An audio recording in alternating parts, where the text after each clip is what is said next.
je peux y aller. Voilà, bonjour à tous. Donc, je m'en vais vous faire cette présentation de l'Université numérique Cheikh Hamidou Kane. Souvent, lorsqu'on regarde dans la littérature, il y a deux termes qui reviennent avec l'innovation, c'est la créativité et l'invention.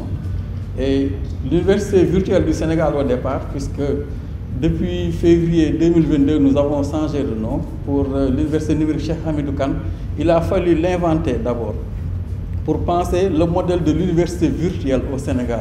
Cela ne fut pas évident et après, il a fallu mettre en œuvre cette université avec sa création. Dans 10 jours exactement, le 23 septembre, nous allons fêter donc notre 10e anniversaire. Cela ne fut pas facile, cela fut une décennie d'innovation et qui nous a mené vers actuellement la stabilisation de notre modèle pédagogique et une transition qui est en cours vers l'usage de l'intelligence artificielle au niveau de nos plateformes pour pouvoir augmenter notre modèle pédagogique.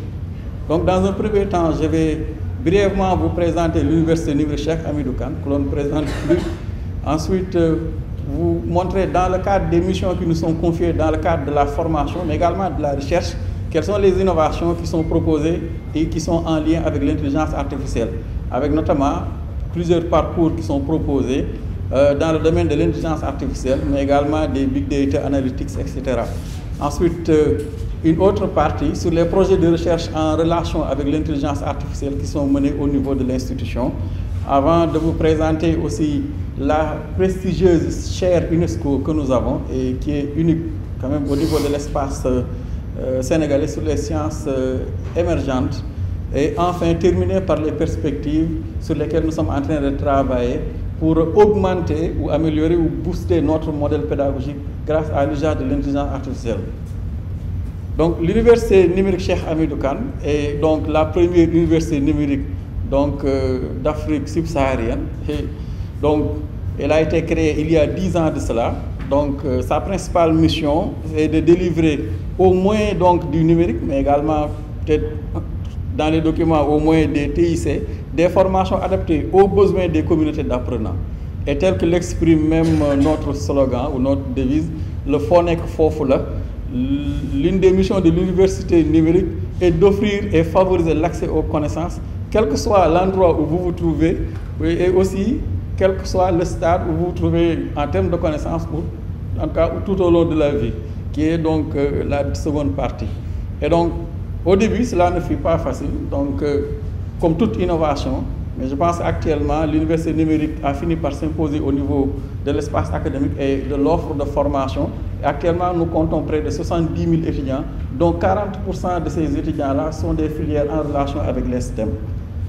Et cela est possible par le modèle pédagogique qui est proposé par l'Université numérique Cheikh Hamidou Kane, qui permet aux étudiants sénégalais de rester ancrés au niveau de leur terroir pour suivre des formations de pointe. Et pour cela, au fur et à mesure des expérimentations qui ont été utilisées, l'Université numérique Cheikh Hamidou Kane a opté pour le co-modèle pédagogique que l'on appelle le co-modèle adapté. C'est un modèle pédagogique qui combine aussi bien les aspects présentiels que les aspects en ligne. Les étudiants qui nous arrivent souvent au niveau de l'UNCHK ont déjà fait 13 ans d'études au moins en présentiel. Et donc, on ne peut pas d'un seul coup créer une rupture pour une formation classique en ligne.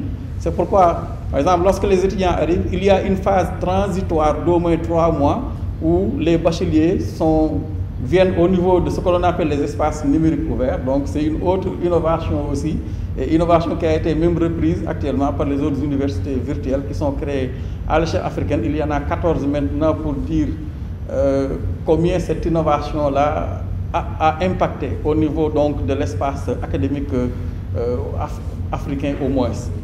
Et donc, il y a ce modèle-là, qui est un modèle assez innovant et qui a déjà fait ses preuves, où progressivement, jusqu'au master, à partir du semestre 2, l'étudiant se retrouve avec une formation presque en e-learning classique, où la formation se déroule presque exclusivement en ligne. Et donc, cela est possible grâce à l'adaptation par rapport au contexte sénégalais, parce que bon, on ne peut pas d'un seul coup orienter les étudiants et leur demander de suivre les cours. Au début, il y a un ordinateur qui est remis à l'étudiant, avec chaque mois une clé de connexion Internet. donc qui permet à l'étudiant de suivre ses cours à distance. Nous offrons également dans le modèle pédagogique de l'UNCHK donc la possibilité aux étudiants d'accéder aux espaces numériques ouverts. Actuellement, il y en a 16 qui sont fonctionnels avec des zénos provisoires et définitifs. Et à terme, nous devrions avoir un espace numérique ouvert dans chaque département du Sénégal. Et c'est une véritable révolution parce que cela permet à l'UNCHK d'être quasiment la seule université à avoir une empreinte physique à terme dans chaque département du Sénégal. Et ensuite de participer non seulement à la transformation numérique, mais également à l'ancrage territorial de ces étudiants-là qui, à partir du bac, devaient sortir, venir sur Dakar ou dans les régions ou villes universitaires. Et actuellement même, près de 57% de nos étudiants résident dans des villes non universitaires. Et donc, en termes d'impact sur la transformation numérique, mais également en termes d'inclusivité sociale, l'Université numérique Cheikh Hamidou Kane a un potentiel presque sans nul égal au niveau de l'espace académique sénégalais. Et si vous regardez sur la gauche, la droite en bas, vous pouvez voir cet exemple-là qui est assez symbolique d'un étudiant qui est à Niodior, c'est dans les îles du Saloum, qui est tétraplégique, qui est parvenu à avoir sa licence, son diplôme, tout en faisant donc tout le cursus au niveau de l'Université numérique Cheikh Hamidou Kane. Et là, on peut voir aussi également d'autres use cases, en tout cas que l'on a pu capitaliser grâce au modèle co-modal adapté. Voilà donc l'Université numérique Cheikh Hamidou Kane, qui est maintenant la seconde université en termes de nombre. Nous sommes partis de 2000 étudiants et quelques en 2013, actuellement à près de 70 000 étudiants. Et d'ici une année, 2 ans, l'Université numérique Cheikh Hamidou Kane devrait dépasser même en nombre l'Université Cheikh Anta Diop de Dakar pour être la première université en termes de nombre. Maintenant, cette montée en puissance, elle est possible, donc grâce, nous l'avons vu tout à l'heure, au modèle pédagogique qui est utilisé, mais également à un investissement assez important que l'État a consacré à l'UNCHK. Nous avons un data center, nous avons aussi d'autres infrastructures donc, qui soutiennent ce modèle pédagogique. Actuellement, 46% des étudiants, donc de nos étudiants sont inscrits dans des filières en relation avec les STEM, avec une certaine révolution aussi, parce que nous avons pu, avec le modèle co-modal adapté, puis proposer un modèle pédagogique qui, dans le système sénégalais, où on a presque plus de 80% de bacheliers littéraires, à recevoir un grand nombre de bacheliers littéraires pour leur permettre de suivre des filières qui sont dans les STEM. Quasiment une reconversion. Ça aussi, c'est l'une des innovations que l'UNCHK a réussi. Et quasiment l'UNCHK concentre le tiers des bacheliers de l'espace académique sénégalais. Chaque année, nous recevons pas moins de 25 000 bacheliers donc, qui entrent dans le système. Et quasiment aussi, plus de la moitié de nos effectifs, donc, ce sont des filles au niveau de l'UNCHK. Donc voilà quelques chiffres sur l'UNCHK. Vous pouvez aussi voir la courbe de croissance absolue donc, qui s'accélère d'année en année. Et à coup sûr, d'ici 10 ans, nous devrions doubler, sinon dépasser l'effectif actuel que nous avons au niveau de l'université numérique. Maintenant, bon, l'une de nos missions, c'est non seulement la formation, mais également la recherche. Et donc, par cette mission de la formation, l'UNCHK participe aussi à la formation du capital humain. Parce qu'il nous faut un certain positionnement au niveau de l'IA, pouvoir utiliser l'IA pour la résolution ou voilà, accompagner cette montée en puissance sur l'étude ou la proposition de solutions sur les défis sociaux. Et pour cela, nous proposons dans notre offre de formation au moins 2 masters. Donc nous avons un master en intelligence artificielle. Là, cette année-ci, nous avons reçu la 3e promotion, mais également un autre master en Big Data Analytics. Et nous proposons également d'autres masters qui utilisent l'IA, comme le master en cybersécurité. Nous avons aussi un master en serious game, également donc, dans le cloud, etc. Là même, nous sommes en train de travailler sur un projet de master interuniversitaire parce que bon, la question est l'usage de l'intelligence artificielle, mais aussi l'inclusivité par l'utilisation et la formation du capital humain qui va accompagner l'inclusivité de l'intelligence artificielle dans les secteurs prioritaires de développement. Et il y a un consortium qui réunit l'UNCHK, l'UAM, l'université Amadou Mahtar Mbow, nous avons aussi l'université du Sine Saloum, deux universités au Gabon, donc il y a l'université des sciences et techniques du Massoukou et l'Institut des sciences agricoles également du Gabon, qui forment un consortium pour monter un master en agriculture numérique. Et là, cela va permettre de former les compétences qui pourront mettre en œuvre les éléments nécessaires pour accompagner cette transformation numérique au niveau du secteur agricole par l'usage peut-être des capteurs, mais également de l'intelligence artificielle. Nous avons également une offre de formation par Force N, donc avec la fondation Mastercard, avec un certain nombre de certificats qui sont proposés. Et voilà. Maintenant, dans la recherche aussi, nous avons plusieurs thématiques de recherche que nous attaquons, notamment dans la santé digitale. Et il faut aussi le dire, l'UNCHK a la chance actuellement de concentrer le plus grand nombre d'enseignants-chercheurs actifs dans les thématiques en IA. Et vous pouvez regarder, presque sur l'ensemble de ces thématiques, il y a des thèses qui ont été déjà soutenues, des articles qui ont été déjà publiés. Donc cela prend en compte, entre autres, l'analyse l'aide au diagnostic médical, le système d'information médicale, l'utilisation du blockchain pour sécuriser les dossiers patients, la prévention donc des actions, la prévention et le suivi des maladies cardiovasculaires, etc. Ou bien aussi d'autres problématiques comme la détection précoce de la cirrhose du foie, ou bien aussi l'analyse des cellules falciformes, pour vous dire, bon, on est aussi bien au niveau de la reconnaissance des formes que dans le décisionnel avec l'IA, avec des compétences et des leads comme le docteur Seydina Ndiaye qui sont au niveau de l'UNCHK. Dans le numérique éducatif aussi, qui est notre cœur de métier, nous avons des spécialistes et des recherches qui s'effectuent et qui se pratiquent au niveau donc de la synthèse vocale, mais également de l'accompagnement au niveau de la prise en compte des langues qui sont peu dotées informatiquement. Je pense que du point de vue informatique, excusez-moi, comme par exemple c'est le cas du Wolof. Également la création de tuteurs que l'on pourrait intégrer au niveau de nos plateformes de formation, des tuteurs bots. Donc là, avec l'usage de l'IA, et presque depuis une année en septembre passé, avec l'émergence de l'IA générative, il y a de nouvelles perspectives qui s'offrent et qui sont expérimentées actuellement. Nous avons aussi toute une panoplie de recherches autour aussi de la lutte contre les fausses informations, l'automatisation du fact-checking. Tout ça sont des problématiques de recherche que nous attaquons. Mais également la mobilité urbaine, sur les risques d'accidents routiers, etc. Juste pour dire que là, on rejoint la mission là et la vision de la recherche au niveau de l'UNCHK, qui est de mener une recherche qui s'attaque aux défis de développement. Nous sommes l'une des universités la plus présente au niveau du territoire national et par cela, nous devons prendre en compte les besoins qui sont au niveau des territoires en termes de développement. Et derrière l'ensemble de ces problématiques de recherche, en réalité, c'est cette vision-là que l'on retrouve. Il faut le dire parce que bon, une chaire UNESCO, ce n'est pas tous les jours qu'on le retrouve dans une université. Il faut que l'université ait voilà, une certaine réputation, mais également un certain portage dans certaines thématiques pour pouvoir porter une chaire UNESCO. Et depuis 2019, l'UNCHK héberge la chaire UNESCO sur les sciences, technologies émergentes pour le développement. Et cette chaire-là vient en appui depuis quelques années au programme de formation, mais également à la recherche sur les sciences émergentes.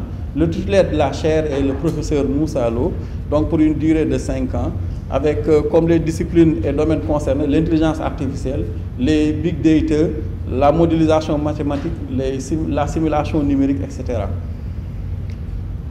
Voilà.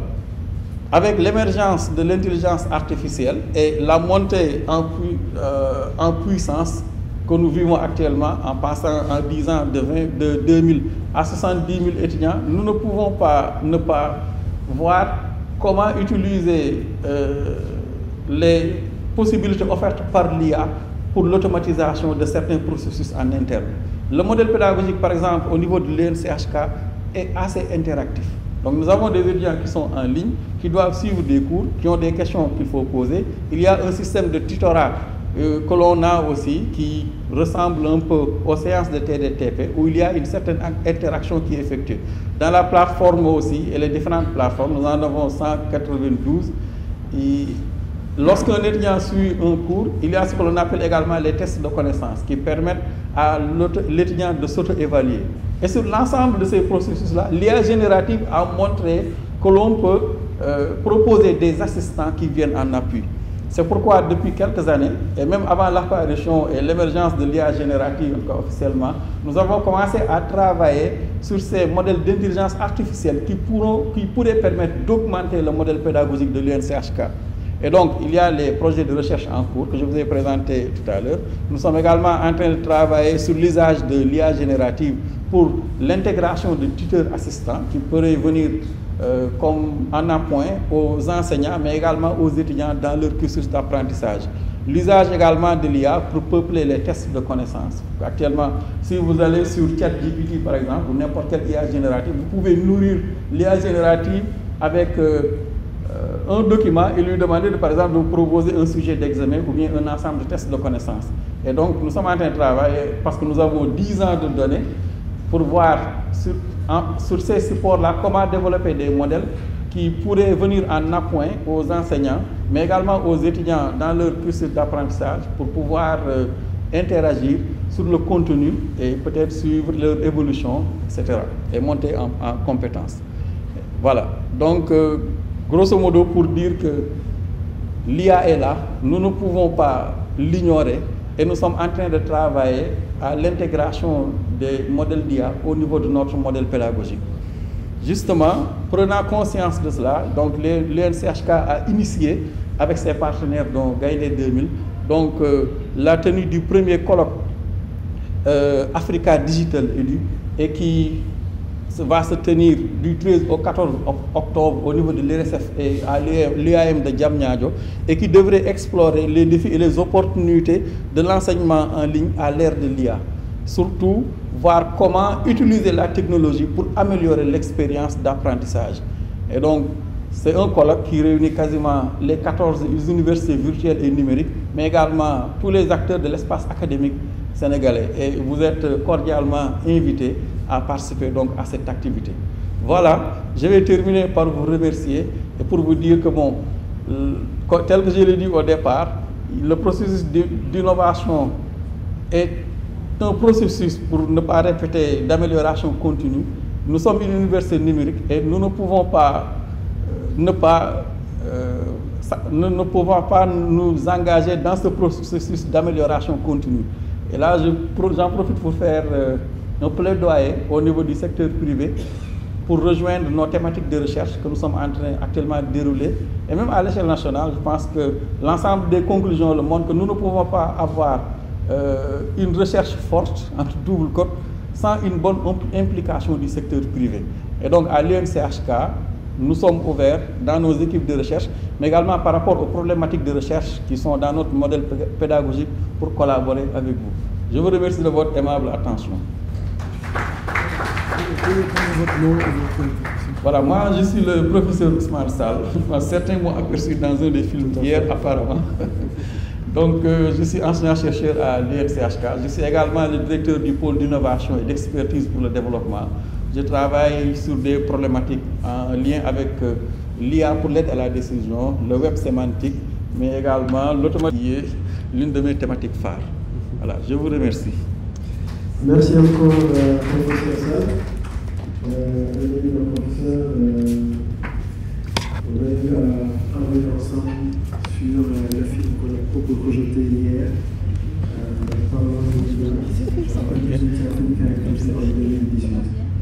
Merci. Donc, est-ce que ICOMCOM est là? ICOMCOM.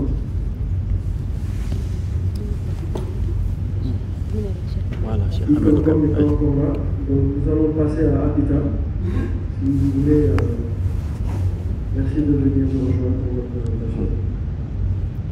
C'est elle-là qui est à la commande. Merci encore au public d'avoir bien voulu assister à ces rendez-vous. Non, c'est son job. Elle veut mettre ça dans les réseaux sociaux. Parfait. Je vais pouvoir récupérer la vidéo. J'espère que je... Habitat. Ah, c'est Ousmane Sall.